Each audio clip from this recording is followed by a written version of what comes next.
This time, it looks like the people know it, and they're standing up. This time is different. It is different. Tell me how. Lukashenko, for them, it's like the artifact from the past. Someone who is like from the school books. They don't affiliate themselves with him, and they don't want to live in the country managed by him. Hi, everyone, and welcome to another edition of Backstory. I'm Dana Lewis. We have just finished putting up our report on Europe's bad boys in the last edition. How Poland and Hungary have rolled back press freedoms and are autocracies playing at democracy, but undemocratic. And now, Belarus.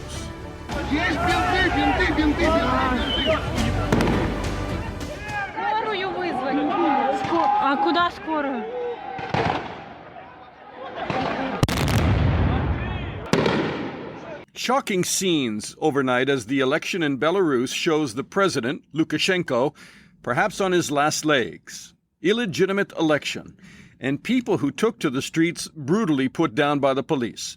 But this time the voters know they've been had, and Belarus may never be the same again. People are standing up to authority. Joining me now is Franack Viacorka, who is a journalist who was born in Belarus, and he's a movie maker, and he was even expelled from journalism school in Belarus. Why is that, if I can start with that?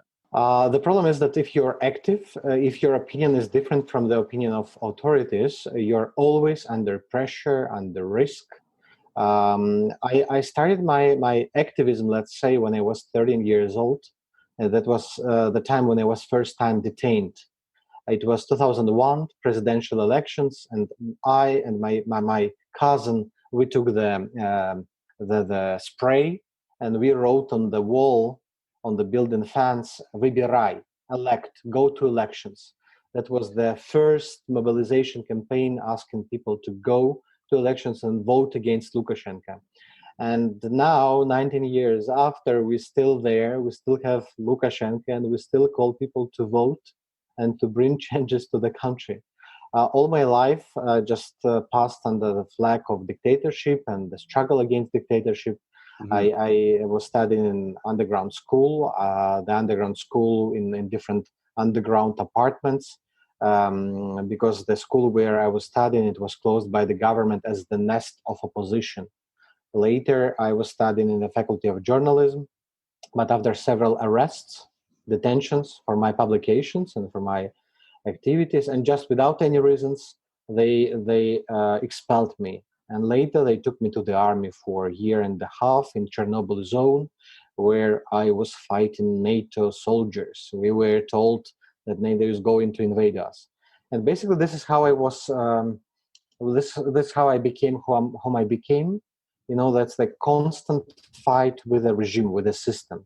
I was trying to spread the word, to promote democracy and freedom, to inspire other guys, other peers, to be active. And this is why I'm so deeply involved in morally, psychologically. Let's talk about what's happening right now, because Exactly. It's pretty incredible when you take a look at some of the video which is emerging from people who were standing up to Lukashenko's troops, not only in Minsk, but these demonstrations have spread right across the country. People saying that this election, just isn't distorted. I mean, it's an outright theft of democracy. It's a sham. Yes, and basically, it's they do not even pretend they are counting votes. They even don't pretend that they do care about public opinion. The process that is called elections in Belarus doesn't have anything in common with elections in UK, EU, United States of America. They even don't count ballots. So they basically put numbers in the final protocols, numbers that are given from the Central Electoral Commission. Okay, he's a cheat. He's a cheat. And Lukashenko has suppressed his opposition for years and, silenced them, arrested them. But I mean, this time, it looks like the people know it and they're standing up. This time is different. It is different. Right. Tell me how. It's a very unique situation. We never saw such mobilization as we see right now.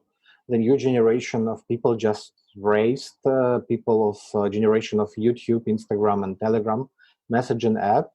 They don't care about Lukashenko's ideals, Soviet past, communism, all this nostalgia about 80th.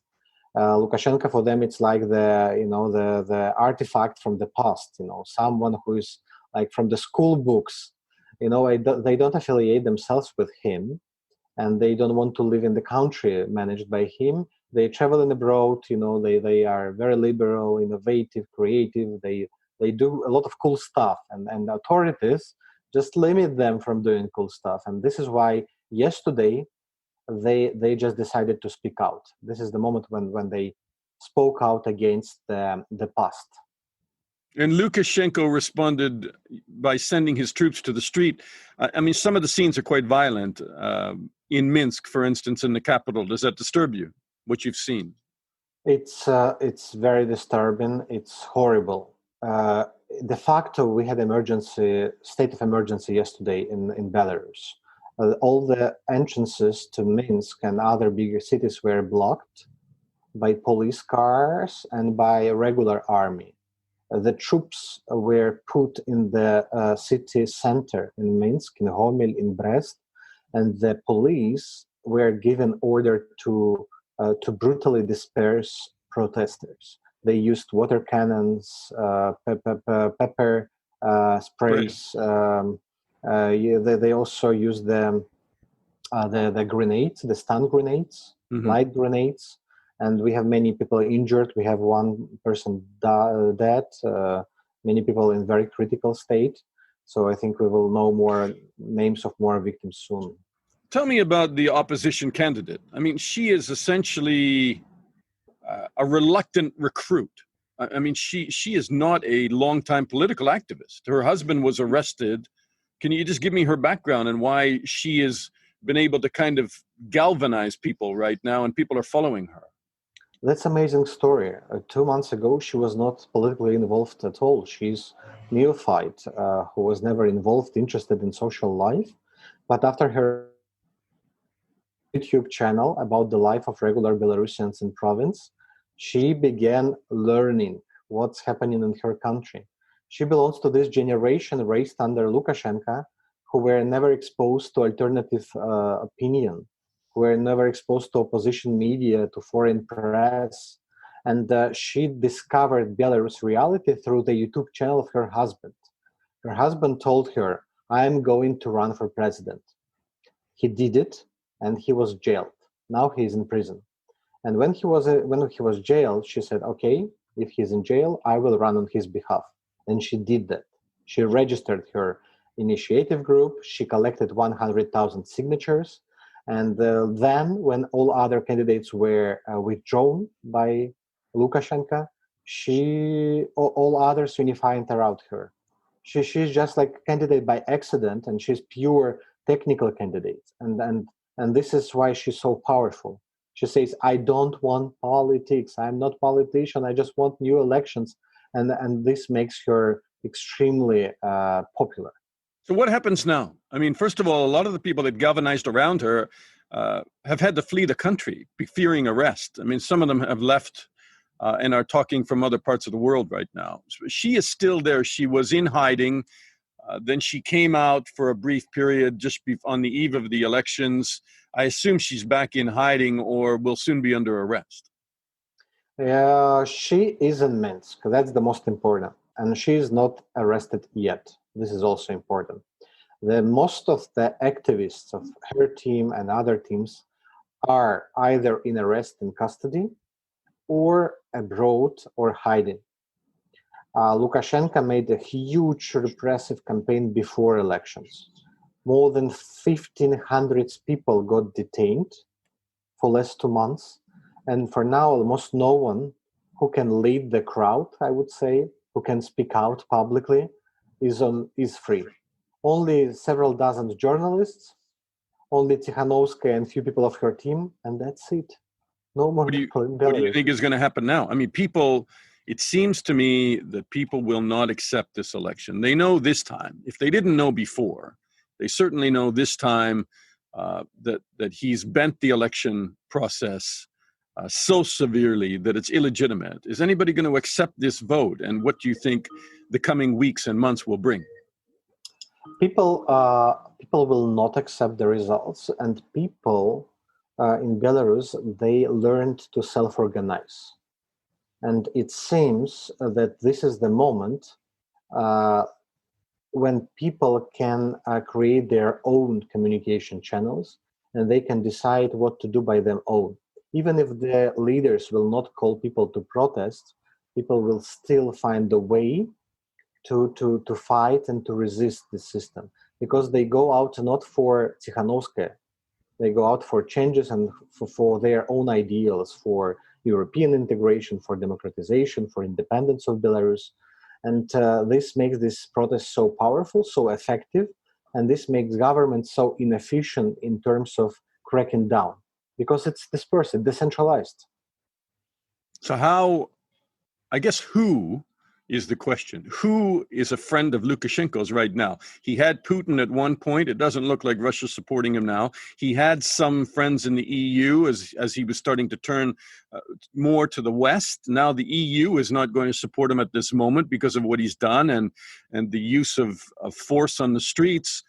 It seems like he's a very lone, solitary, brutal figure, but one that is increasingly isolated. He's getting isolated. He's losing the remains of support. Only law enforcement, army, and police are groups of people that still have loyalty to him. And when these groups will begin switching, flipping, and taking the side of protesters, like it happened in some towns in Western Belarus yesterday, then Lukashenko will over. So far, the elite, the regime, the power vertical, is consolidated. But if the protest will continue, this vertical will not be so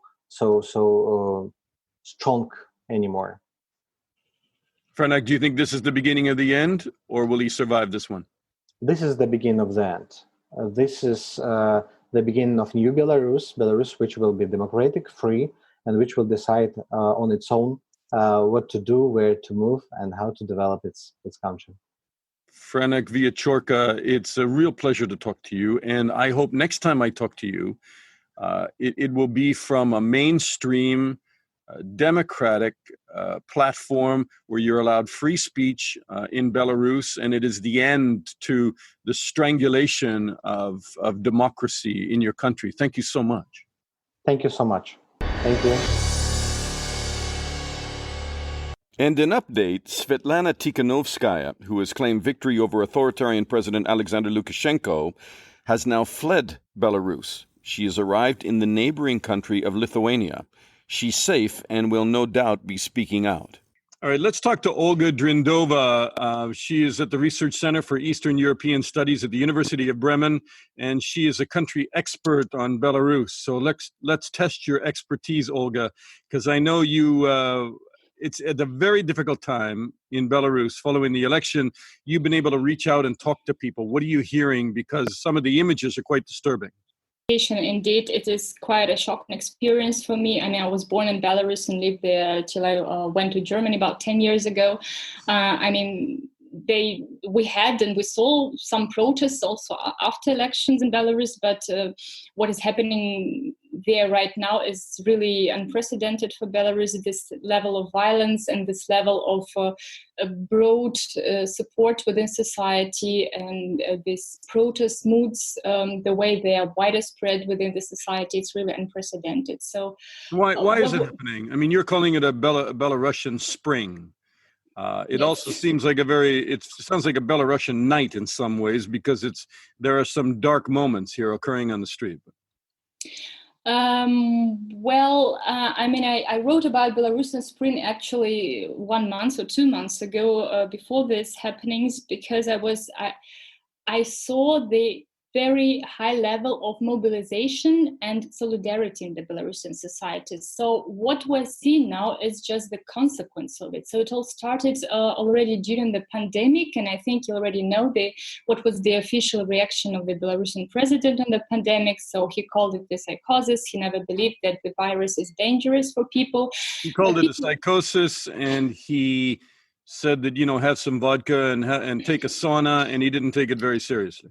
No, he didn't, and I personally think he really didn't believe in that also himself. But the most of Belarusians just didn't find it funny, because it's their health, it's their lives. They saw on the spot that the hospitals were all filled with people who had this virus. People died, of course, and they just didn't feel safe. So they were thinking, if the president has gone insane, it was a very important trigger, and the trust to the president and to the authorities during the pandemic also dropped, and we see it also the polls. So it is just you said that they thought the president had gone insane. I mean, it's not the first talk of people saying that Lukashenko has mental problems. I mean, it's been around on social media for a long time, but that has spread like wildfire during the COVID-19 crisis, has it? I think yes. I mean, I think I don't have enough information, to talk about his psychological condition, but it is really something different when your president has a strange manner of talking to international politicians, which is very far from your daily life. And it's something different when the problem is when you ask yourself, okay, will I be alive tomorrow because of the virus? It's really different things, and it's just the basis of his support. The Belarusians have been supporting him for so long, or at least we're not protesting against him in such a great scale, because they had, more or less good, I would not even say good, but stable economic condition, and there were no wars and conflicts in Belarus. I mean, it's one of the most important arguments of the president, that we don't have anything like in the Ukraine. And actually 2015, during the presidential elections, this argument worked, because Belarusians saw the pictures from the Ukraine, and they didn't want this chaos to happen in Belarus. And now he kind of broke his own social contract. Often we're talking about a kind of an unwritten contract between Belarusians and the government, so that Belarusians stay not political. They just refrain from the protest, refrain from expressing their political position, but they get, this more or less stable economic situation, and economically it hasn't been very stable, right? It has been for quite a long time. I mean, the Belarusians were never rich, but they had some income, and this income. But in the pandemic. Within the pandemic, no, they didn't feel safe, and according to polls, it's actually for the first time. I mean, I think it was about over 60% of Belarusians actually admitted that the economic situation was bad, and it was for the first time in the last 20 years that they were feeling that economically bad in Belarus. So it's also a combination of these factors. They didn't feel safe in terms of their health. They didn't feel safe in terms of the economic situation, and then it just coincided with the election year. And then the third factor is, of course, that there were suddenly unexpected for everybody, new faces in the Belarusian politics who came out. Talk to me about the biggest new face, and that is Svetlana Tikhanovskaya, if I'm saying that properly. Tikhanovskaya. Mm-hmm.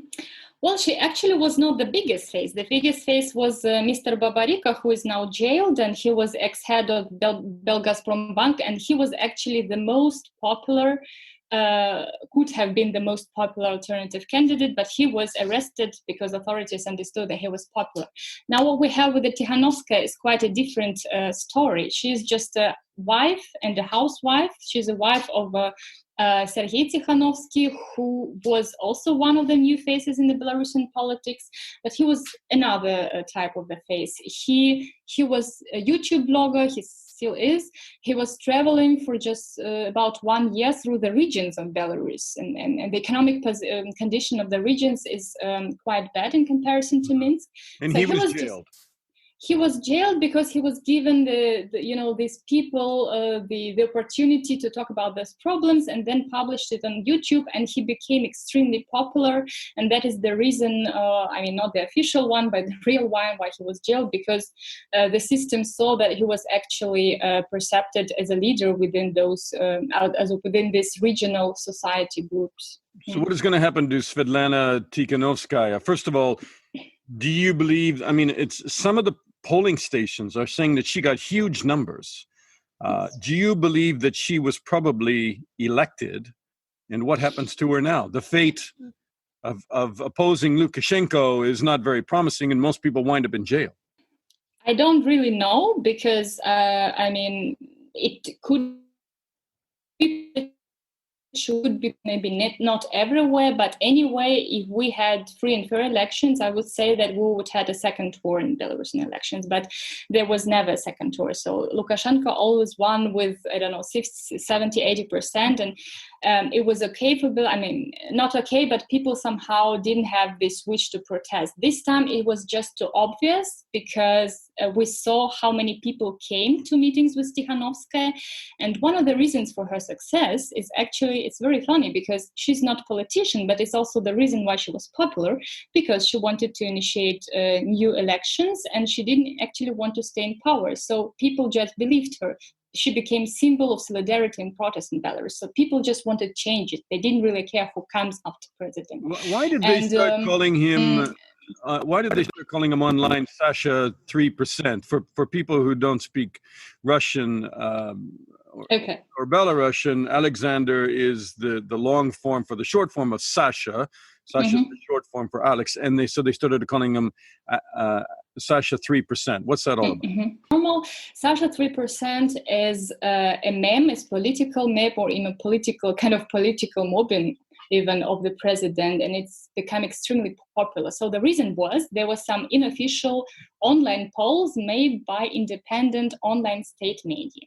They made these polls about the ratings of the candidates because there are no official independent polls allowed in Belarus. So people just wanted to know, okay, where is the support of the people? So, and he got just, Lukashenko got just about 3 to 6% in these ratings, and then these ratings on these polls were prohibited by the state quite fast, but this meme, it was just left within society and it started to circle, so it went offline, and we already see in all the cities, this figure of 3%. People make jokes, people buy balloons with, this 3. When you have a birthday, you have a 3, but everybody understands what it means. And there were also some 3% figures on the road where the cars.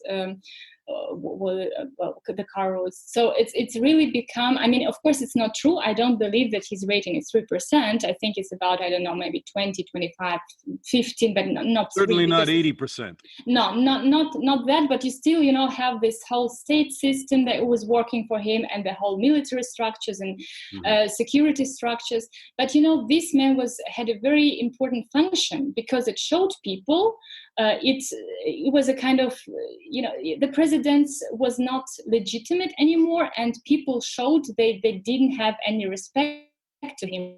Olga, how does this end? Seems like it's just getting started. You mean the whole politicization and protest? You have an election. The people don't believe that he won, that Lukashenko won any election, and they're in the street. There's been violence. There's been at least a death. There's many people been arrested, and it seems like the anger is not going to go away, and the disappointment is not going to go away, and it seems like nobody is going to accept this result. Yes, you're quite, right. At least in my opinion, I'm quite sure that we also see further protests today. People were scared, but people, after they were dispersed, quite a lot of them came back once again. So people are scared to be scared, and it's a new level of political activity in Belarus you never saw before. I think people will protest once again. We already have information that one of the state enterprises in Belarus has begun a strike. And now in these Telegram channels, which are, by the way, in this election campaign, a very important source of information and one of the most important source for politicization, mobilization of people. So there are already calls for a nationwide strike starting for tomorrow. We still don't know how many state enterprises will join this strike, but there are these conversations. The problem is a bit that most Belarusians still don't know what has happened because they still don't have internet. So, I mean, we're talking to you right now, and the whole international community already has seen this picture. But Belarusians, they just have private contacts. They send each other some pictures, but they don't really have a whole picture. So I think people will just start to organize themselves. And it also depends on the reaction of Tikhanovskaya, because so far she has not called for protest. So far she's only called for people yesterday to come to the election polls and to make, this psychological pressure on the election commissions, which actually worked at least 85 polls, right? I'm not going to let you get away so easily, and I'm going to try to corner you on this. Is Lukashenko finished, or do you think he will try to hold on? Both. I mean, I don't see any, conflict here. He's finished within society. He was already before the election, but now after this violence, after the blood and after the death, Belarusians have never had death during a protest. It's quite new. It's not Ukraine. It's not, other states. Belarusians are a peaceful nation, and they were peaceful yesterday. They're quite shocked. So he's finished psychologically, sociologically, but he will try. I mean, of course, he will try to stay in power. But the question is, to which level of violence against people are you ready, and what reaction, of course, also from the West will come. It's also a very important factor. And thank you very much that you are, trying to spread this information, because it could also be a kind of international pressure on what is happening in Belarus. So I don't really see.